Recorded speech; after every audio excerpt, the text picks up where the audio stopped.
여러분 여러분들은 예수님에 대해서 딱 떠올리면 제일 먼저 뭐가 생각나세요? 예수님에 대한 첫인상. 예수님에 대한 첫인상. 십자가. 와. 네. 그러면 나의 예수님, 나에게 있어서 예수님은 어떤 분인가라고 누가 물은다면 뭐라고 말씀하시겠어요? 십자가. 나에게 있어서 예수님은 어떤 분이죠? 어, 그 전에 제가 오늘 갑자기 잠언하다가 이 로마서 온 것이 잠언 이제 3장이 3번 설교가 있는데 오늘 하면 또 중간에 한번 끊어져서 2장 하고 오늘 이 신약 로마서 말씀을 잠깐 묵상합니다. 다시 돌아와서 나에게 있어서 예수님, 제 개인적으로 저한테 예수님은요 저를 살려주신 분이에요. 근데 여기서 살려주신 분이 처음에 뭐 이렇게 고상하게 십자가에 못 박혀서 나의 죄를 대속하시고, 아니요, 저에게 예수님은요 진짜 나를 살려주신, 왜냐하면 내가 한번 자살을 하려고 했던 그 순간에 내가 하나님을 만나고 예수님을 만났기 때문에 일단 저에게 있어서 예수님은 나를 살려주신 분이요, 나에게 생명이죠. 자, 그런데 일단 많은 사람들이, 대부분 사람들이, 그러니까 이건 저의 특별한 경험인 것이고, 대부분 사람들이 예수님 하면 제일 먼저 생각하는 것이 사랑이에요. 그래서 우리가 교과서에서도 세계 4대 성인 말할 때 예수님을 사랑을 전파한 이 성자다, 이 세상에서도. 자, 그런데 참 아이러니하지만 예수님이 이 땅에 오셔서 맨 처음 전하신 복음, 맨 처음 하신 말씀은 뭘까요? 공생애 때 그 평상시 하신 말씀 말고 공적으로 하신 최초의 복음, 이 복음의 시작은 우리가 방금 마태복음 4장 17절 읽었지만 제 첫 마디가 뭐죠? 회개하라는 거예요. 회개하라는 거예요. 이 사랑을 먼저 말씀하시지 않았어요. 회개하라는 거예요. 회개하라. 이게 첫 복음의 시작이에요. 자, 그렇다면 우리가 다시 한번, 우리는 복음하면 예수님의 사랑, 십자가의 사랑만 생각하는데, 아니, 정작 예수님은 회개에 대해서 말씀을 하셨어요. 그렇다면 도대체 이게 어떤 의미가 있을까? 진정한 복음, 그 복된 소식, 그 복음이라는 의미는 무엇인가? 오늘 우리가 이 예수님의 첫 선언, 마태복음 4장 17절 말씀, 회개하라는 이 말씀을 시작으로 로마서 말씀을 통해서 우리가 한번 좀 생각해 보고 오늘 또 기도하고 갔으면 좋겠습니다. 자, 일단 예수님이 하신 말씀 그대로 한번 생각해 보죠. 회개하라. 뭘 회개해야 되죠? 우리가 생각하면 일단 회개는 일단 죄를 회개하는 것이죠. 자, 어떤 죄일까요? 자, 회개할 때 무슨 죄를 회개를 해야 될까요? 우리가 머릿속으로 금방 떠오르는 그 죄는 이제 윤리적인 죄들이 있습니다. 그러니까 우리가 뭐 살인을 했다든지 도둑질을 했다든지 또 어떤 간음을 했든지 강도를 했다든지 거짓말하고 사기를 쳤다든지, 그러니까 우리가 생각하는 이런 윤리적인 죄가 있어요. 지금 주님이 그와 같은 죄를 회개하라 라고 말씀하고 계신 걸까요?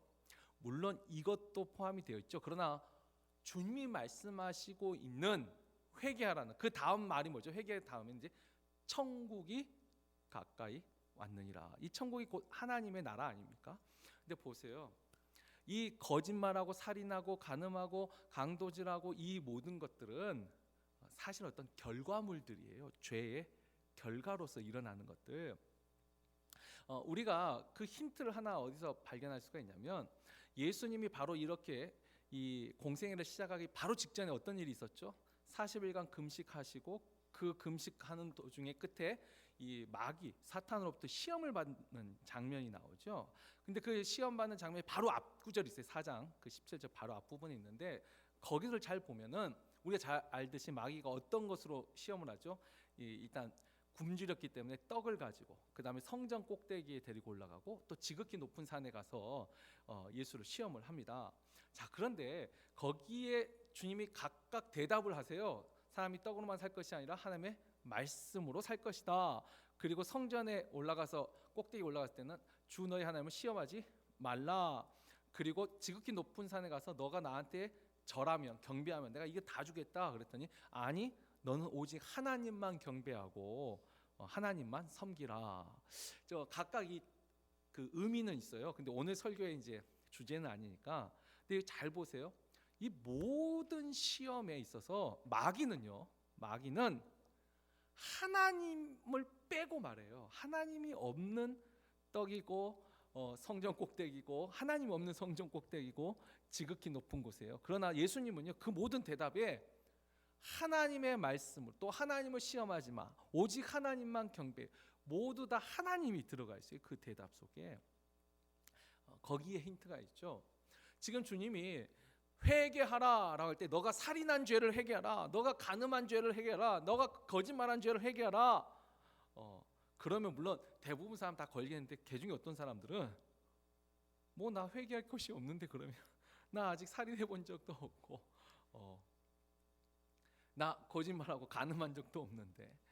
아니요, 지금 주님은 그러면 이제 그 중에 몇 사람만 두고 말씀하신 것이 아니죠. 주님이 회개하라는 것은 모든 사람에게 하는 말이에요. 그럼 모든 사람이 다 짓는 죄가 있다는 거죠. 그게 뭐죠? 그게 바로 오늘 이제 우리가 두 번째 로마서에서 읽었던 그 본문에 나와 있는데, 하나님을 떠나 사는 삶을 지금 주님은 그것을 죄라고 말하고 있는 거예요. 아까 저 하나님이 없는 삶, 하나님이 없는 것은 다 우리를 유혹하고 시험하는 마귀가 다스리는 세상이에요. 근데 하나님의 나라는 하나님이 계시는 나라거든요. 그러니까 하나님을 떠나 사는 삶이 우리에겐 곧 죄라는 거예요. 그 하나님을 떠나 삶이, 오늘 읽었던 본문 로마서 특별히 21절 말씀을 보면 이런 거죠. 하나님을 알되 하나님을 영화롭게도 아니하고 감사하지도 아니하고 오히려 그 생각이 허망하여지면 미련한 마음이 어두워졌나니 할 때, 하나님을 떠나 사는 삶이 우리가 적극적인 거예요. 하나님을 영화롭게도 하지 아니하고 하나님께도 감사하지 않는 삶, 이게 지금 주님이 말하고 있는, 또 사도 바울이 말하고 있는 모든 죄의 뿌리예요. 하나님을 마음에 두기를 싫어하는 거예요. 그래서 그 다음에 28절에 보면 또한 그들이 마음에 하나님 두기를 싫어하며 하나님께서 그들을 그 상실한 마음으로 내버려 두사 합당하지 못한 일을 하게 하셨으니, 그러면서 이제 그 다음에 모든 불의요 추악이요 탐욕이요 악의가 가득한 자요 시기 살인 분쟁 사기 악독에 가득한 자요 수군수군하는 자요. 자, 아까 했죠. 하나님을 마음에 두기를 싫어하기 때문에 그래서 살인하는 거예요. 그래서 거짓말하는 거예요. 그래서 분쟁하는 거예요. 그래서 탐욕을 부리는 거예요. 그래서 수군수군거리는 거예요. 그러니까 우리가 생각하는 모든 윤리적인 죄, 그 죄의 뿌리는 뭐가 있냐면 하나님을 그 마음에 두기를 싫어하는 거. 근데 지금 주님이 오셔서 회개하라 라고 말씀하실 때 가장 근본적인 회개는 바로 이 하나님을 마음에 두기를 싫어하고 하나님을 떠나 사는 삶, 그 삶을 회개하라라고 말씀하시는 거예요. 자, 그럼 하나님을 떠나 사는 삶, 왜 또 우리가 그것을 회개해야 되는가? 이 로마서 말씀을 조금 더 구체적으로 들어가 보죠. 일단 오늘 본문 그 19절, 20절을 보면은, 자, 왜 이것이 죄냐면 우리가 하나님을 몰라서 마음에 두기 싫어해요. 그러면 어떻게? 그건 죄가 아니죠. 그건 모르는 거예요. 근데 사도 바울은 이렇게 말합니다. 자, 이는 하나님을 알만한 것이 그들 속에 보임이라. 하나님을 알만한 것이 있다라는 거죠. 또 20절에 보면 창세로부터 그의 보이지 아니하는 것들 곧 그의 영원하신 능력과 신성이, 능력과 신성 곧 하나님이죠. 하나님이 그가 만드신 만물에 분명히 보여 알려졌나니 그러므로 그들이 핑계하지 못할지니라. 자, 사람들이 무엇을 회개해야 되냐면 하나님을 알 수 있도록 알려주셨다는 거예요. 일단 첫 번째, 이게 두 가지가 있는데 일반 계시라고 했어요. 일반 계시가 지금 20절에 나온, 일단 하나님이 창조된 이 세계를 보라는 거예요. 하나님이 창조한 이 세계를 보면 너희가 하나님을 알 수 있었다는 거예요. 이 세상을 창조한 창조주를 너가 알 수 있었다는 거예요. 자, 이 말은 뭘까요? 좀 더 이게 구체적으로 말하면 그래요. 요즘 사실 이 세상이 그 위에 하나님이 이제 그 상실한 마음대로 내버려둬서 미련한 마음이 돼버렸어요. 그래서 요즘 이제 세상에서 똑똑하다는 사람들이 이 세상의 진화를 통해서 이 세상이 창조됐다 이렇게 말을 하잖아요. 그러나 정말 이 정직하고 또 진짜 지혜로운 사람들, 이 창조된 세계에서도 우리가 이제 거시 세계라는 것이 있어요. 그다음 미시 세계라는 게 있어요. 좀 어렵죠. 거시는 뭐냐면 큰 세계로 봐요. 큰 세계로 보면은 여러분 제가 지금 화면을 이런 걸 준비를 못했는데 잘 보세요. 우리가 사는 지구가 있어요. 자, 지구 엄청 크죠? 엄청 커요. 근데 태양하고 비교하면 지구는 태양은 지구의 수백 배예요. 그죠? 근데 그 태양하고 우리가 사는 은하계를 비교하면 태양도 좁쌀만해요. 근데 그 은하계를 전 우주로 비교해 보면 지구는 보일까요? 안 보일까요? 지구는 안 보여요. 그러니까 우리가 이 거대한 세계를 만약 우리가 상상할 수 있는 범위, 옛날에 상상도 못했지만 상상할 수 있는 그 범위를 우리가 알면 알수록 하나님의 존재, 이 세상을 창조하신 하나님의 존재를 알 수 있다는 거예요. 반대로 미시세계 작게 들어가 봐요. 자, 이제 지구까지도 안 가요. 일단 우리 몸을 보세요. 자, 우리 몸은 뭐로 이루어져 있을까요? 뭐 물이 거의 70%인가 되고 이 성분이 있죠. 근데 일단은 가장 작은 세포가 있어요. 그 세포 안에 또 들어가 보면 가장 작은 것이 있다는 원소, 그 원자라고 있어요. 원자. 근데 원자도 쪼개봤더니 그 안에 중성자가 있고 전자가 있어요. 처음 들어보시나요? 아니 우리가 사는 미생물 있잖아요. 작은 생물 안에도 보면 너무나도 정교하다는 거예요. 그러니까 큰 세계를 보든 작은 세계를 보든 이 세상이 진화를 통해서 그렇게 이루어졌다? 아니요. 그것을 통해서 우리는 창조주 하나님을 알 수 있었다는 거예요. 또 하나 우리를 봐도, 우리 자신을 봐도, 우리 인체의 신비를 봐도 제가 참 재밌는 그 뭐 고백이라고 해야 되나요? 봤는데 건축가가요. 여러분 건축이 그냥 벽돌 쌓아가지고 그냥 올리면 이게 집 짓는 게 아니에요. 건축이 굉장히 정교한 수학과 굉장한 많은 이론이 있어요. 이 무게를 지탱하는 그러니까 하중이라고 하죠. 무게를 지탱하는 거. 그 다음에 구조. 제가 참 재밌는 거 그 삼성 재단에서 운영하는 이 공과 이 그 출신들 시험이 있는데 예전에 제가 가르쳤던 학생 하나가 거기 다녀가지고 정말 재밌는 거 하나 했어요. A4지 있잖아요. A4지 종이. 여기서는 이제 레더지라고 해야죠. 그러니까 종이 한 그 박스 있잖아요. 그러니까 한 팩이죠. 한 팩을 주고 그걸로 의자를 만든 거예요. 사람이 앉을 수 있는 종이로 의자를 만들어요. 여러분 종이로 의자를 만들면 어떻게 하면 될 것 같아요? 야 거기에 진짜 이 재능이 있어요. 종이를 어떻게 접고 어떤 모양으로 하고 그래서 그 무게를 분산시키고 야 제가 그 아이 설명을 듣는데 그게 시험 문제예요. 그게 별로 흥미가 없으시군요. 여러분은 그 종이 하나로 내가 앉을 수 있는 그 이 무게를 지탱할 수 있는 의자를 만들 수 있겠어요?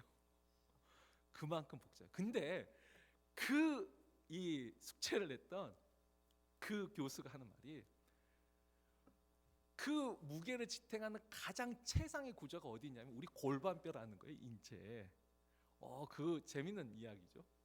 이 엉덩이 뼈가 얼마나 신기한 건지 우리 몸의 하중과 걸어가는 이 모든 걸 분산하는데 그 구조 그 자체가 너무 신비롭다는 거예요. 별로 신비하지 않은 것 같죠. 여러분 나중에 낮에서 고관절 한번 다쳐보세요. 걷는 것이 얼마나 큰 축복인지 알 거예요. 이게 정말 이 인체 아니 그 뼈 건축가도 인체의 구조 그 힘을 분산하는 그 구조를 보면 너무 신기하다는 거예요. 로봇팔을 만들었던 과학자가 또 고백한 것이 있어요. 인간의 손과 같은 그 이제 계속 노력하고 있지만 인간의 손과 같은 팔을 만들 수가 없다는 거예요. 여러분 로봇팔의 최초 과제가 뭔지 아세요? 이 컵을 짓는 거였어요. 이 유리컵 뭘 잡는 거 그냥 잡으면 될 것 같죠? 아니요. 잡을 때도요 무게에 따라서 힘의 종류가 다른 거예요.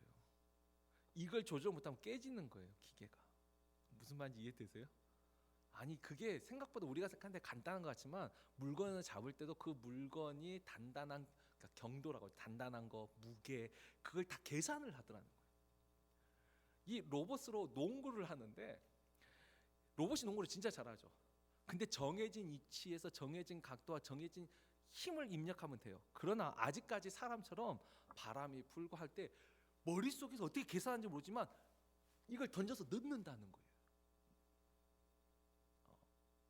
아니 이제 제가 너무나도 많은 얘기했지만 이건 우리가 성경 공부 때 하기로 하고, 뭐냐면 인체 우리만 보더라도 너무 정교하다는 거예요.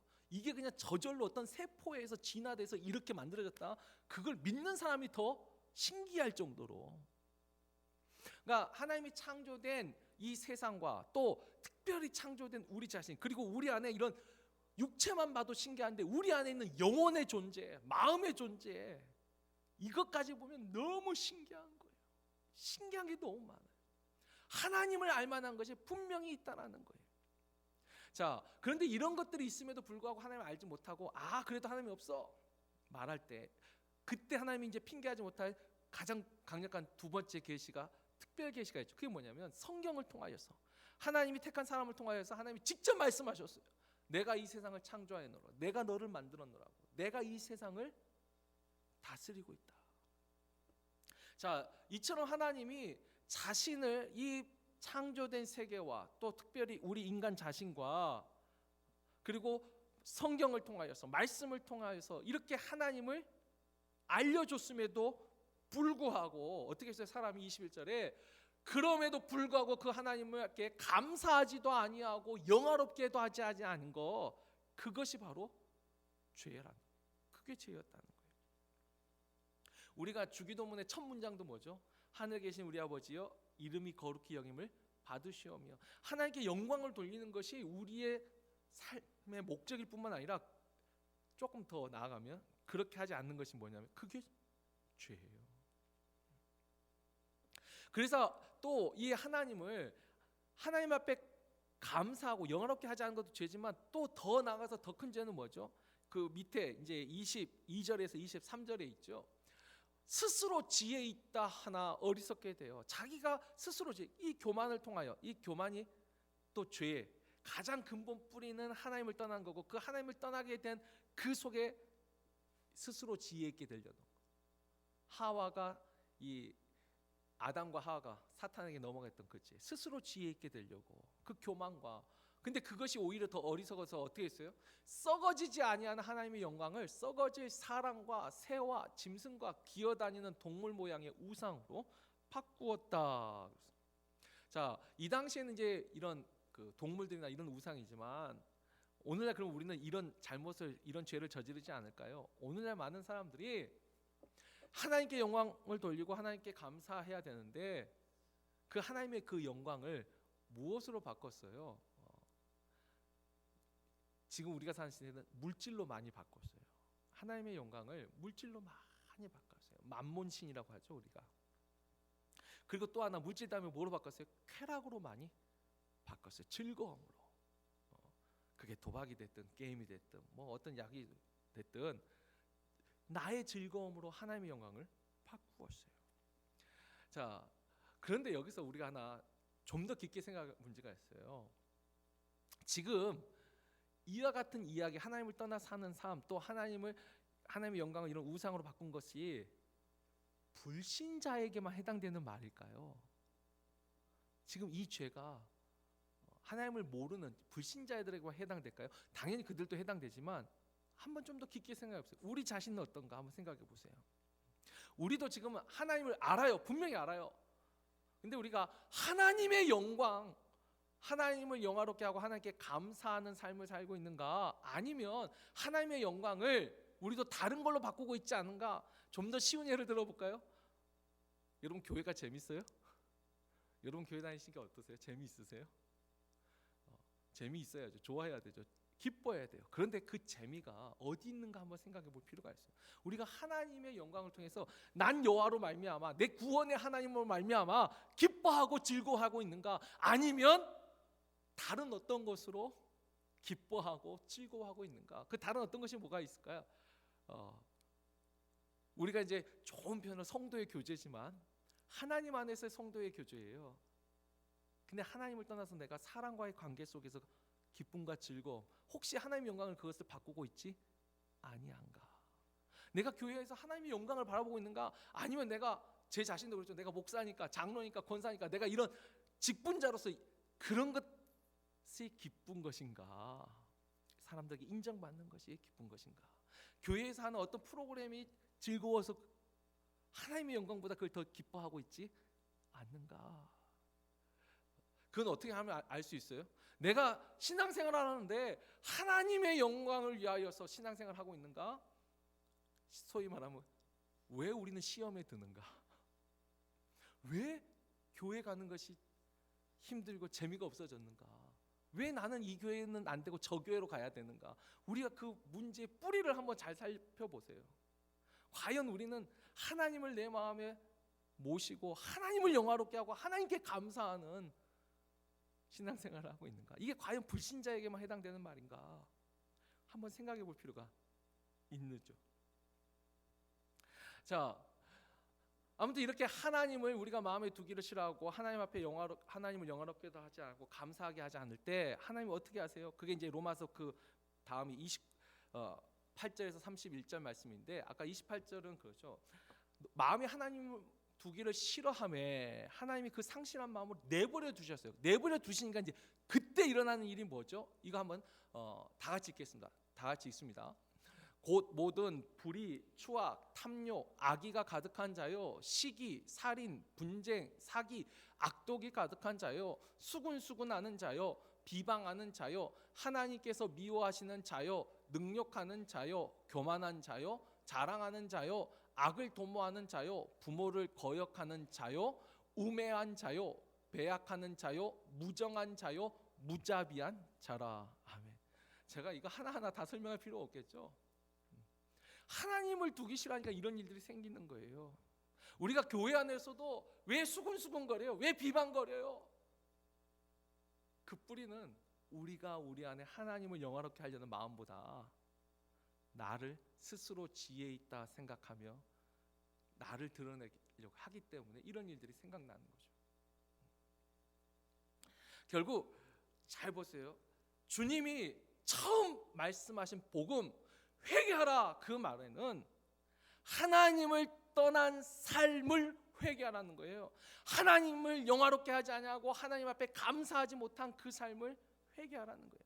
물론 처음 들을 때는 살인, 아까 말했죠. 탐욕, 악독, 시기, 이런 거 윤리적인 죄가 먼저 생각나겠죠. 그러나 좀 더 그 깊은 뿌리에는 하나님을 마음에 두기 싫어하고 하나님을 떠나 사는 삶, 그 삶을 회개하라라는 것입니다. 그렇다면 이제 우리가 한번 생각해 보죠. 여러분, 복음이 뭐예요? 복음. 우리가 너무 이게 좀 약간 복음할 때 십자가의 복음과 부활의 복음을 생각해요. 십자가의 복음이 일단 첫 출발점이죠. 분명히 맞아요. 근데 십자가의 복음은 회개하라는 말과 틀린가요? 똑같은 말이에요. 십자가의 복음이 결국 대속, 우리의 죄를 대신해 주신 복음이잖아요. 그 말은 뭐죠? 우리 죄를 알아야 됩니다. 십자가의 복음은 그래서 회개하라는 그 말과 동일해요. 천국에 가까웠느니라 할 때 그 천국, 하나님의 나라가 뭐예요? 그게 다시 거듭나는 삶으로 부활하는 부활의 복음과 같아요. 이게 진정한 복음일진데, 그렇다면 우리가 그 복음을 들었어요. 우리가 지금은 이제 밖에 나가서 말하는 거, 우리 여기 있는 사람은 다 복음을 들은 사람들이니까 우리한테 해당되는 이야기를 좀 하죠. 우리가 복음을 들었어요. 근데 그 복음이 진정한 우리 안에서 복음, 좋은 소식이 되려면 어떻게 해야 돼요? 어떻게 하는 거죠? 회개해야 되는 거죠. 근데 회개하라는 말의 원래 의미가 뭐예요? 더 깊은 의미는요, 하나님을 떠난 삶을 회개하라는 것이죠. 그러면 하나님을 떠난 삶을, 그것이 잘못했다고 회개한다면 진짜 원하시는 건 뭐죠? 회개하라는 말 속에 진정한 의미는 뭘까요? 하나님을 다시 가까이 하라는 거예요. 하나님을 너희 마음에 두고 살라라는 것이죠. 하나님을 마음에 두기 싫어하고 하나님을 떠나 사는 삶이 죄라면 그 죄를 회개했으면 어떻게 해야 돼요? 하나님을 더 가까이, 하나님을 마음에 두고 하나님께 감사하고 하나님을 영화롭게 하고 살라는 것이에요. 그것이 복음이에요.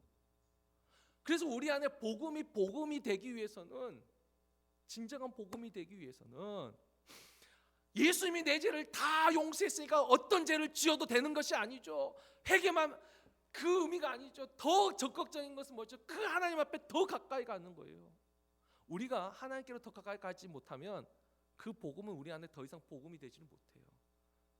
하나님은 여전히 우리를 그 상실한 마음을 또 내버려 두면 우리는 또 다시 탐욕을 부리고 시기하고 분쟁하고 수군거리고 무정하고 무자비하게 우리도 바뀌잖아요. 하나님을 더 가까이 하란 말이에요. 하나님을 더 가까이.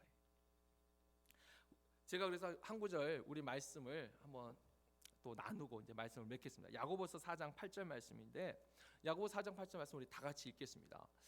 하나님을 가까이 하라. 그리하면 너희를 가까이 하시리라. 죄인들아 손을 깨끗이 하라. 두 마음을 품은 자들아 마음을 성결하게 하라. 아멘. 이건 일단 불신자들에게 하는 말이 아니라 하나님을 믿는 우리들에게 하는 말이에요.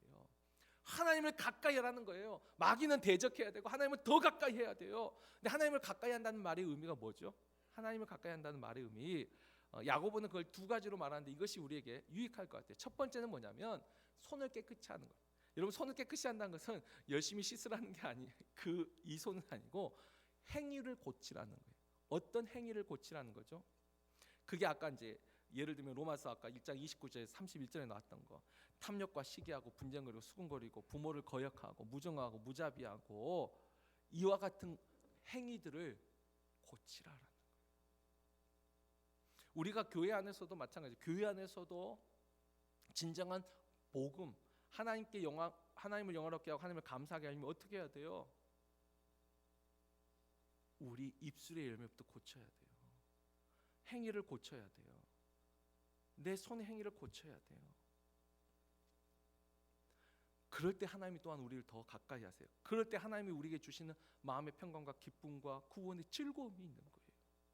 우리가 그걸 못 고칠 때 어떻게 해요? 즐거움을 잃어버려요. 예배하는데도 즐거움이 없어요. 말씀을 듣고 기도하고 찬양하는데 마음에 세상이 줄 수 없는 평강과 기쁨이 있어야 되는데 세상도 주지 않는 마음의 부담감이 있어요. 이러면 안 돼요. 손을 깨끗이 해야 돼요. 또 하나가 뭐예요?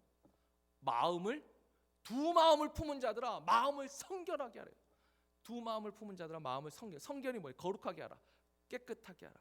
여러분 마음을 청결한 마음 예전에 한번 제가 산상수훈 때 마음이 깨끗한 자는 복이 있나니 할 때 설명했어요. 마음이 깨끗하다는 의미가 뭐예요? 더러움이 없다? 아니요.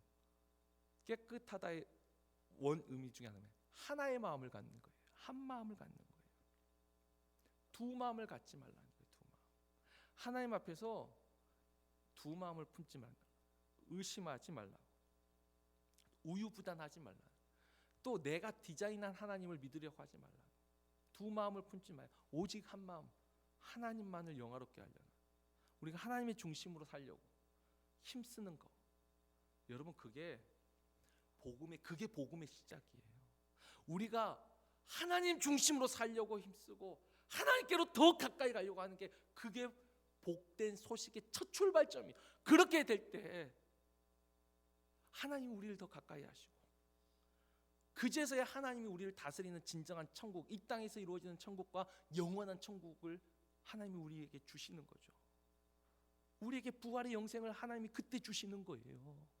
십자가에 대해서 회개를 거쳐 가야지만 회개하는 사람, 하나님께 더 가까이 가는 사람만이 복음으로 받아들일 수 있는 말씀을 맺습니다. 오늘 우리가 복음에 대해서 생각할 때 한번 잘 생각해 봐야 돼요. 하나님의 사랑, 주님의 사랑 좋아요. 그러나 복음의 첫 출발점 우리의 죄를 해결하는 거. 그리고 그 우리의 죄가 뭐예요? 스스로 지혜 있다 생각하고 나 중심으로 살려는 삶. 하나님을 내 마음에 두고 내 삶의 주인으로 모시고 살기를 싫어하는 그 삶. 바로 그 삶 우리가 회개하고 다시 하나님 중심으로 또 그 주님의 내 죄를 대신해 주신 그 십자가 대속을 믿고 우리가 하나님 앞에 나아가는 거죠. 더 가까이 갈 수 있는 거죠. 예전에 죄 때문에 하나님한테 못 갔었잖아요. 근데 그 주님 믿고 다시 더 가까이 그럴 때 진정한 이제 복음이 우리 삶 속에 이루어지는 거죠. 하나님의 평강과 하나님이 다스려주는 하나님의 나라가 우리 안에 먼저 이루어질 것이고, 그리고 궁극적으로 영원한 그 하나님의 나라, 그 하나님 나라를 상속하도록 하나님께서 우리에게 복을 주실 줄 믿습니다. 오늘 이 말씀 생각하고, 그래서 저는 회개하라는 그 말을 조금 변형하고 싶어요. 오늘 설교 제목이 뭐예요? 하나님께로 더 가까이. 회개하라는 그 음성을 오늘 우리는 약간 좀 동일한 말이라고 저는 생각해요. 하나님께로 더 가까이. 이 복음을 오늘 가슴에 새기고, 오늘 우리가 기도하는 것도 하나님께 더 가까이 가는 거죠. 하나님 이것을 기뻐하시고 이렇게 가까이 가는 사람을 또 하나님이 우리를 더 가까이 하실 줄 믿습니다. 이 믿음 굳게 붙잡고 복음으로 사는 저와 여러분 되기를 주의 이름으로 축원합니다.